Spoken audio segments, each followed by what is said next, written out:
সারা দেশের নির্বাচনী প্রচারণা শেষে এবার নিজ আসনে ব্যস্ত সময় পার করছেন জামায়াতের আমির ডাক্তার শফিকুর রহমান।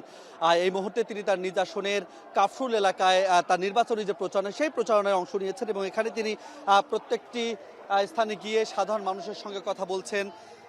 এখানকার দোকান থেকে শুরু করে বাসা বাড়ির সামনে গিয়ে কিন্তু প্রত্যেকটি মানুষের সঙ্গে তিনি জনসংযোগ করার চেষ্টা করছেন এবং নির্বাচনের যে তার প্রতিশ্রুতি সেই প্রতিশ্রুতির কথাগুলো তিনি বলছেন। সেই সঙ্গে যদি জানাতে চাই যে সন্ধ্যায় মাগরিবের নামাজের পরেই তিনি ইব্রাহিমপুরের এই এলাকাটিতে তার জনসংযোগ শুরু করেন। এর মধ্যেই তিনি প্রায় 2 থেকে 3 কিলোমিটার সড়ক জুড়ে তার প্রচারণার কার্যক্রম তিনি চালিয়েছেন। এখনও সেই কার্যক্রম চলমান রয়েছে। এর মধ্যে তিনি গণমাধ্যমে কথা বলেছেন। গণমাধ্যমে তিনি যে প্রত্যাশা ব্যক্ত করেছেন, তিনি বলেছেন আগামী জাতীয় সংসদ নির্বাচনের পর একটি ঐক্যবদ্ধ বাংলাদেশ তিনি গড়তে চান এবং জাতিকে আর বিভক্ত নয়, ঐক্যবদ্ধভাবে তিনি নতুন বাংলাদেশ গড়তে চান, এমন প্রত্যাশা তিনি গণমাধ্যমে ব্যক্ত করেছেন। সেই সঙ্গে তিনি বলেছেন যে আগামীতে একজন সৎ এবং যোগ্য ব্যক্তি মূলত আগামীর প্রধানমন্ত্রী হবে বলেও কিন্তু তিনি প্রত্যাশা ব্যক্ত করেছেন। সেই সঙ্গে তিনি বলেছেন যে ফ্যাসিবাদী কায়দায় আর দেশ পরিচালনা করা যাবে না, বা এই পরিচালনার যে পদ্ধতি সেই পদ্ধতি জাতি আর দেখতে চায় না। এটি তিনি বলেছেন যে হুমকি ধামকি জাতি আর পরোয়া করে না এবং সকল বাধা উপেক্ষা করেই আগামী ত্রয়োদশ জাতীয় সংসদ নির্বাচনে তিনি জাতীয় সংসদ নির্বাচনে তাদের যে স্থান সেটি তারা অর্জন করে নেবেন এবং তারা বলেছেন যে নিরঙ্কুশভাবেই মূলত তারা আগামী জাতীয় সংসদ নির্বাচনে জয়লাভ করবেন বলেও কিন্তু জামায়াত জয়লাভ করবে বলেও কিন্তু তিনি প্রত্যাশা ব্যক্ত করেছেন। জামায়াত আমিরের এই প্রচারণায় সন্ধ্যা থেকে এখন পর্যন্ত বিপুল সংখ্যক মানুষ এই প্রচারণায় অংশ নিয়েছে। তিনি যেখানে যাচ্ছেন সেখান জুড়েই মূলত মানুষ তার সঙ্গে রয়েছেন। এখানে আমরা দেখেছি যে সাধারণ মানুষ, পথচারী এবং বাসা থেকে বেরিয়ে এসেও অনেকে এখানে দেখা করেছেন। এই মধ্যে জামায়াত আমির একটি বাসার সামনে গিয়ে তিনি কথা বলছেন নারীদের সঙ্গে, তিনি কথা বলছেন, ভোট চাইছেন এবং এখানকার স্থানীয় নেতাকর্মী যারা রয়েছেন তাদের সঙ্গেও মূলত তিনি কথা বলছেন এবং আগামী যেহেতু আর একদিন এবং পরশুদিন সকাল পর্যন্ত এই প্রচারণার কার্যক্রমটি চলবে, সেই জায়গা থেকে তিনি চেষ্টা করছেন এই অঞ্চলে অর্থাৎ তার নিজ আসনে মিরপুর কাফরুল এলাকার প্রত্যেকটি জায়গায় গিয়ে মূলত তিনি তার নির্বাচনী প্রচারণার যে কার্যক্রম সেটি মূলত তিনি শেষ করার চেষ্টা করছেন এবং যেন প্রত্যেকটা মানুষের দ্বারে দ্বারে যাওয়া যায়। জামায়াতের যে বার্তা অর্থাৎ 41 দফা ইশতেহারের যে কর্মসূচি, ইশতেহারের যে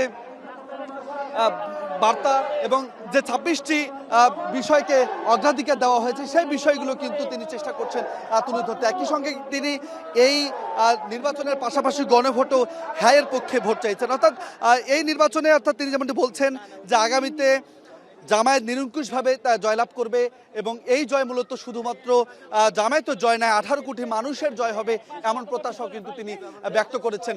এর মধ্যে এই ইব্রাহিমপুর কাফরুল এলাকার যে তার নির্বাচনী অফিসগুলো রয়েছে সেই অফিসের একটি সামনে রয়েছেন তিনি। এখানে স্থানীয় নেতাকর্মীর সঙ্গে তিনি কথা বলছেন। এখানকার স্থানীয় নেতাকর্মীর সঙ্গে তিনি মত বিনিময় করার চেষ্টা করছেন। যতটুকু সময় পাচ্ছেন ততটুকুর মধ্যেই তিনি আসলে এই তার যে বার্তা সেটি মূলত তিনি পৌঁছে দেওয়ার চেষ্টা করছেন। সেই সঙ্গে যদি জানিয়ে রাখতে চাই যে মাগরিবের নামাজের পর পূর্ব ঘোষিত সময় অনুযায়ী তিনি এই কাফরুলের ইব্রাহিমপুর এলাকায় তার নির্বাচনী প্রচারণাটি শুরু করেন এবং তারপর প্রত্যেকটি অলিগলিতে তিনি যাওয়ার চেষ্টা করছেন, প্রত্যেকটি মানুষের কাছে গিয়ে তার যে বার্তা সেটি তিনি আসলে মূলত পৌঁছে দেওয়ার চেষ্টা করেছেন। এই মুহূর্তে স্থানীয় নেতৃবৃন্দের সঙ্গে তিনি কথা বলছেন এবং আমরা দেখছি যে একটি আন্তর্জাতিক গণমাধ্যমে তিনি কথা বলছেন। আল জাজিরার তিনি আন্তর্জাতিক একটি গণমাধ্যমে তিনি কথা বলছেন এবং এখানে তিনি তার বার্তা দিচ্ছেন। আমরা একটু সরাসরি সেখানে যুক্ত হওয়ার চেষ্টা করব সেখানে যুক্ত হয়ে জামায়াত আমিরের যে বক্তব্য আন্তর্জাতিক গণমাধ্যমে সেটি একটু তুলে ধরার চেষ্টা করব। আমরা দেখছি যে এই মুহূর্তে জামায়াত আমির তিনি তার যে নির্বাচনী প্রচার কার্যক্রমের মধ্যেই একটি আন্তর্জাতিক গণমাধ্যমে তিনি তার বক্তব্য তুলে ধরছেন। এখানে নানাবিধ প্রশ্নের মুখে তিনি তার জবাব দিচ্ছেন। অর্থাৎ জামায়াতে ইসলামী আগামীতে কী ধরনের সরকার গঠন করতে চান, কিভাবে আসলে বাংলাদেশকে নতুনভাবে সাজাতে চান এবং সেই সেই বিষয়গুলো তিনি তুলে ধরছেন। এর আগে তিনি আরও একটি গণমাধ্যমে কথা বলেছেন, আন্তর্জাতিক গণমাধ্যমে কথা বলেছেন, সেখানে তিনি নারী নিয়ে তার অবস্থান অর্থাৎ জামায়াতে ইসলামের অবস্থান সেটি তিনি নিশ্চিত করার চেষ্টা করেছেন। সেই সঙ্গে তিনি সেই গণমাধ্যমে যেমনটি উল্লেখ করেছেন যে আগামীতে জামায়াতে ইসলামী সরকার গঠন করলে নারীদের জন্য একটি নিরাপদ বাংলাদেশ গড়ে তোলার প্রত্যাশা তিনি ব্যক্ত করেছেন, অর্থাৎ এই বাংলাদেশের নারীরা সব থেকে বেশি নিরাপদ হবে সেই ব্যবস্থায় তিনি মূলত করতে চান, এমন বার্তা কিন্তু মূলত দিয়েছেন। একই সঙ্গে যুবকদের প্রতি দায়িত্ব নিয়ে তিনি বলেছেন আগামীতে যুবকদের হাতে মূলত বাংলাদেশকে তিনি তুলে দিতে চান প্রযুক্তি নির্ভর বেকার মুক্ত একটি বাংলাদেশ তিনি করতে চান, প্রত্যেক যুবকের হাতে তিনি কাজ তুলে দিতে চান এমন প্রত্যাশা ব্যক্ত করছেন। ফলে এই যে নির্বাচনী প্রচার অর্থাৎ জনসংযোগ, সেই জনসংযোগে যে বিভিন্ন জনসভায় তিনি যে বক্তব্যগুলো দিয়েছেন ঠিক তার অভিন্ন বার্তাই কিন্তু এই স্থান থেকে তিনি দেওয়ার চেষ্টা করেছেন এবং প্রত্যেকটি স্থানে গিয়ে যাচ্ছেন, প্রত্যেকটি বাসার সামনে গিয়ে তিনি তার নির্বাচনী জনসংযোগ করছেন।